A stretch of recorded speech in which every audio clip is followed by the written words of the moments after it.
ఈ ఆగస్టు 28 శుక్రవారం పౌర్ణమి రోజున అమ్మవారి ధనలక్ష్మి అలంకార దర్శనం మీ జీవితంలో ఐశ్వర్యానికి ఆహ్వానం పలకబోతోంది. గూడూరు బొట్టుచౌక సెంటర్లోని స్వయంభూగా వెలసిన శ్రీ మహాలక్ష్మి అమ్మవారి ఆలయంలో శ్రావణ పౌర్ణమి శుక్రవారం సందర్భంగా అమ్మవారు ధనలక్ష్మి అలంకారంలో భక్తులకు దర్శనం ఇవ్వబోతున్నారు. శ్రావణ మాసంలో వచ్చే శుక్రవారాలు అమ్మవారి ఆరాధనకు ఎంతో విశిష్టమైనవి. ఇక అమ్మవారికి ఎంతో ప్రీతికరమైన పౌర్ణమి రోజున లక్ష్మీదేవిని భక్తి శ్రద్ధలతో దర్శించుకొని పూజించడం వల్ల ఇంట్లో సుఖ సంతోషాలు, ఐశ్వర్యం, శుభం కలుగుతుంది. అందుకే ఈ పవిత్రమైన రోజున అమ్మవారి ధనలక్ష్మి అలంకార దర్శనం చేసుకొని మీ కుటుంబం ఆర్థికంగా అభివృద్ధి చెందాలని మనస్ఫూర్తిగా ప్రార్థించండి.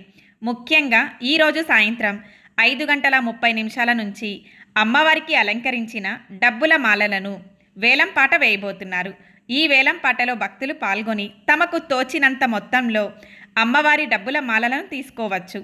అమ్మవారి అనుగ్రహంతో ఆ మాలలను ఇంటికి తీసుకెళ్లడం ద్వారా ఇంట్లో ధనలక్ష్మి కటాక్షం కలుగుతుంది. ఆర్థిక ఇబ్బందులు తొలగిపోతాయి, ఆదాయం పెరుగుతుంది, ఐశ్వర్యం వృద్ధి చెందుతుంది. కాబట్టి ఈ అద్భుతమైన అవకాశాన్ని మిస్ చేసుకోకండి. ధనలక్ష్మి అలంకారంలో ఉన్న మహాలక్ష్మి అమ్మవారిని దర్శించుకొని అమ్మవారి ఆశీస్సులను పొందండి. శ్రీ మహాలక్ష్మి అమ్మవారి అనుగ్రహం మీ ఇంటిపై ఎల్లప్పుడూ ఉండాలని కోరుకుందాం. శ్రీమాత్రే నమః.